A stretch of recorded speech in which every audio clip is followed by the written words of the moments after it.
दोस्तों, income tax return processing almost बंद हो चुकी है। तो इसके क्या कारण हैं, क्यों सरकार ने इनकम टैक्स की रिटर्न प्रोसेसिंग को भी बंद किया है, इसके बारे में हम इस वीडियो में डिटेल में डिस्कशन करेंगे। तो आप इस वीडियो को अंत तक जरूर देखें। और यदि आपका इनकम टैक्स का रिफंड नहीं आया है तो इस वीडियो में हम डिस्कस करेंगे कि कितने दिन लगेंगे इनकम टैक्स का रिफंड आने में। CA Satbir Singh YouTube channel पे आपका स्वागत है। इनकम टैक्स की कॉम्प्लायंस करना दिन ब दिन मुश्किल होता जा रहा है क्योंकि इनकम टैक्स बदल रहा है, इसलिए आप हमारे यूट्यूब चैनल को सब्सक्राइब कर लें। आप हमें टेलीग्राम चैनल और WhatsApp channel CA Satbir Singh टैक्सील पे भी सब्सक्राइब कर लें। लिंक वीडियो के डिस्क्रिप्शन में भी दिया गया है, कमेंट में पिन किया गया है, ताकि आपको इनकम टैक्स के रेगुलर अपडेट आपके मोबाइल पे ही मिलते रहें। इनकम टैक्स की कितनी रिटर्नें डे वाइज प्रोसेस हुई है उसका डेटा आप अपनी स्क्रीन पे देख सकते हैं। जैसे कि 20 अगस्त को 7,37,000 रिटर्नें प्रोसेस हुई थी और उसके बाद कितनी रिटर्नें प्रोसेस हुई हैं आप यहाँ पे देख सकते हैं। लेकिन आप पाएंगे कि 14 सितंबर के बाद इनकम टैक्स की रिटर्न प्रोसेसिंग है ऑलमोस्ट बंद हो चुकी है। तो इसके क्या कारण है, इसके बारे में डिस्कशन करेंगे। तो पिछले 28 दिनों में यदि आप देखते हैं तो सरकार ने 1,92,00,000 इनकम टैक्स की रिटर्नें प्रोसेस की हैं, ऑन एन एवरेज 6,86,000 हर रोज़। तो जो रिटर्नें वेरीफाई हुई हैं आज की डेट में वो 7,46,00,000 हैं। और अभी भी ऑलमोस्ट 60 लाख रिटर्नें ऐसी हैं जो कि प्रोसेस नहीं हुई हैं। तो अब जो है इनकम टैक्स रिटर्न को प्रोसेस होने में बहुत ज़्यादा टाइम लगेगा, क्योंकि हमने जो एवरेज निकाली है वो इस बेस पे निकाली थी कि हर रोज़ ऑलमोस्ट 8 से 9 लाख रिटर्नें प्रोसेस हो रही थी। लेकिन अब जो रिटर्न प्रोसेसिंग स्पीड है वो कम हो गई है, तो इससे अब और 10 से 15 दिन आपको लग सकते हैं इनकम टैक्स रिटर्न की प्रोसेसिंग होने में। तो इनकम टैक्स की वेबसाइट के अकॉर्डिंग 92% रिटर्नें प्रोसेस कर दी गई हैं। जो रिटर्नें वेरीफाई हुई है उन्हें ही प्रोसेस किया जाता है।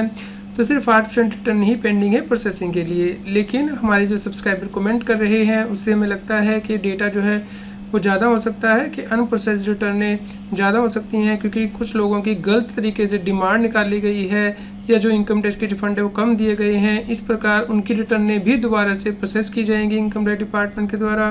तो इनकम टैक्स रिटर्न प्रोसेसिंग रोक दी गई है क्योंकि जो इनकम टैक्स डिपार्टमेंट का सॉफ्टवेयर है जो रिटर्न प्रोसेस करता है उसमें टेक्निकल खराबी आ चुकी है। जैसे कि आप यहाँ पे देख सकते हैं कि टैक्स पेयर ने तो इनकम टैक्स रिटर्न में जो टीडीएस क्रेडिट है वो क्लेम किया था, लेकिन जब ये इनकम टैक्स रिटर्न प्रोसेस की गई है तो टैक्स पेयर को कहा गया है कि उसके 26AS में कोई क्रेडिट नहीं है। तो यहाँ पे टैक्स पेयर का जब आप 26AS देखते हैं तो उसमें टीडीएस का क्रेडिट है। इसलिए इनकम टैक्स डिपार्टमेंट के जो सॉफ्टवेयर है उसमें टेक्निकल प्रॉब्लम आई है, जिसकी वजह से कि बहुत से टैक्स पेयर को इनकम टैक्स की डिमांड आ गई है, या फिर जो उनका इनकम टैक्स का रिफंड है वो कम रिलीज़ किया गया है, क्योंकि इनकम टैक्स के सॉफ्टवेयर ने जो लास्ट क्वार्टर का टीडीएस है उसे कंसिडर नहीं किया है आईटीआर को प्रोसेस करते हुए।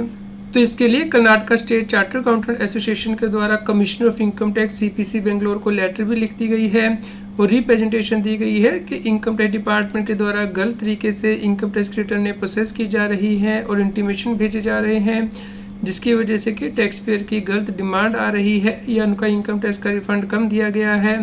क्योंकि इनकम टैक्स डिपार्टमेंट के द्वारा कहा गया है कि टैक्स पेयर के 26AS में टीडीएस नहीं आ रहा है, जबकि उनके 26AS में टीडीएस ऑलरेडी आ चुका है। टैक्स पेयर के 26AS में और AIS में जो है इनकम और टीडीएस जो सही रिफ्लेक्ट हो रहे हैं। तो यहाँ पे ये कहा गया है कि जो टेक्निकल ग्लिच आया है इनकम टैक्स के सॉफ्टवेयर पे, उसकी वजह से टैक्स पेयर अब रेक्टिफिकेशन की एप्लीकेशन भी नहीं फाइल कर पा रहे हैं सेक्शन 154 के अंतर्गत, क्योंकि यदि टैक्स पेयर की आईटीआर गलत तरीके से प्रोसेस की जाती है तो वो उसे रेक्टिफाई करवा सकता है। लेकिन ये फैसिलिटी भी अब ऑनलाइन उपलब्ध नहीं हो पा रही है, जिसकी वजह से कि टैक्स पेयर के पास अब कोई सोल्यूशन नहीं बचा है।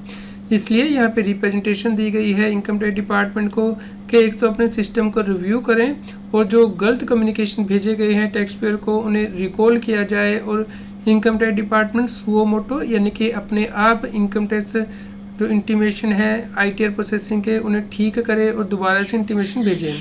दूसरा, इन्हें हैंडल करने के लिए क्या सिस्टम होना चाहिए इसके बारे में इनकम टैक्स डिपार्टमेंट को बताना चाहिए, क्योंकि यदि अपील फाइल की जाएगी तो इतने सारे केसेस में अपील फाइल करना भी वायबल ऑप्शन नहीं है।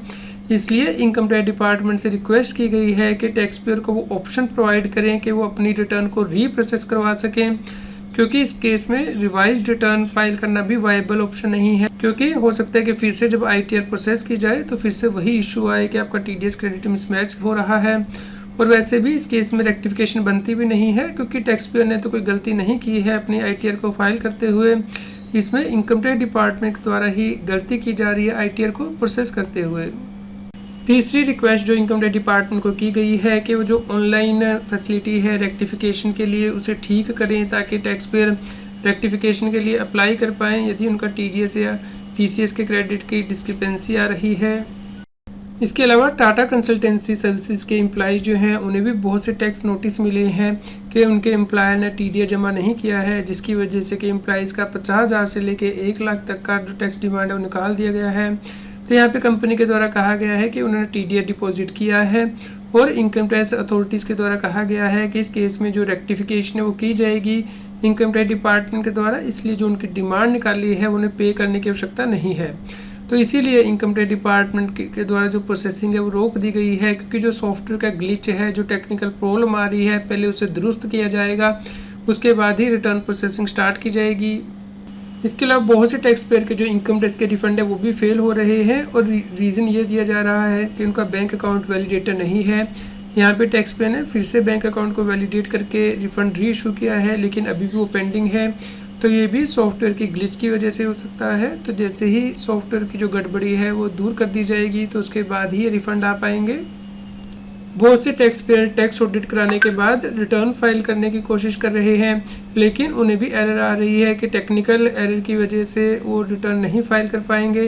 तो इसके लिए उन्हें वेट करना है और उसके बाद दोबारा ट्राई करना है। तो ये भी सॉफ्टवेयर की प्रॉब्लम है, जिसकी वजह से कि tax payer timely income tax return नहीं फाइल कर पा रहे पोर्टल पर। दोस्तों, यदि आप लास्ट ईयर की प्रोसेसिंग की बात करते हैं तो last year income tax department का जो सॉफ्टवेयर था प्रोसेसिंग का बहुत अच्छे से काम कर रहा था। 7 करोड़ 43 लाख रिटर्न प्रोसेस हुई थी असेसमेंट ईयर 23-24 में, जिसमें से कि 3.26 करोड़ ITR जो है वो रिफंड से रिलेटेड थी और 1.66 करोड़ ITR सिंगल डे में प्रोसेस कर दी गई थी इनकम टैक्स डिपार्टमेंट के द्वारा। और एवरेज प्रोसेसिंग टाइम भी 16 दिन से कम करके 10 दिन ही रह गया था लास्ट ईयर में। और अप्रॉक्सीमेटली 23% ITR 24 आवर के अंदर प्रोसेस हो गई थी और 3.43 करोड़ ITR में से 43% ITR जो वो 7 डेज़ के अंदर प्रोसेस कर दी गई थी। लेकिन इस बार ऐसा नहीं है। इस बार तो टैक्स पेयर को 90 से लेकर 100 दिन हो चुके हैं, लेकिन अभी तक उनकी ITR प्रोसेस नहीं हुई है। दोस्तों, इनकम टैक्स की रिटर्न प्रोसेस नहीं की जा रही है क्योंकि इनकम टैक्स डिपार्टमेंट के द्वारा कहा जा रहा है कि बहुत से ऑटोमेटिक वैलिडेशन होते हैं जो कि इनकम टैक्स सॉफ्टवेयर के द्वारा चेक किए जाते हैं, जैसे कि TDS सही क्लेम किया है, कहीं कोई आउटस्टैंडिंग डिमांड तो नहीं है, और बहुत से और रिस्क पैरामीटर होते हैं जैसे कि कितना रिफंड क्लेम किया गया है। तो इसके लिए पहले अप्रूवल लेनी पड़ती है इनकम टैक्स ऑफिस से यदि हाई रिफंड होता है। तो इसीलिए ITR की प्रोसेसिंग में अभी और टाइम लगेगा, खास करके जब तक के सॉफ्टवेयर के ग्लिच ठीक नहीं कर लिए जाते हैं इनकम टैक्स डिपार्टमेंट के द्वारा। तो इसके बारे में हम आपको रेगुलर अपडेट देते रहेंगे। तो आप हमारे YouTube चैनल को सब्सक्राइब कर लें और इस वीडियो को शेयर करें ताकि सभी लोगों तक ये जानकारी पहुंच पाए और वो इनकम टैक्स की कॉम्प्लायंस कर पाएँ।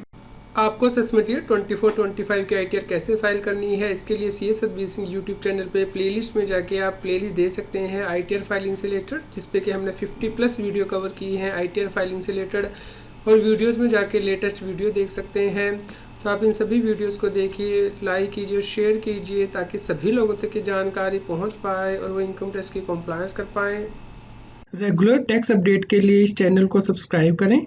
आप हमें Telegram app CS Satbir Singh टैक्सिल पे ज्वाइन कर सकते हैं ताकि आप GST और इनकम टैक्स के रेगुलर अपडेट अपने मोबाइल पर ही प्राप्त कर सकें।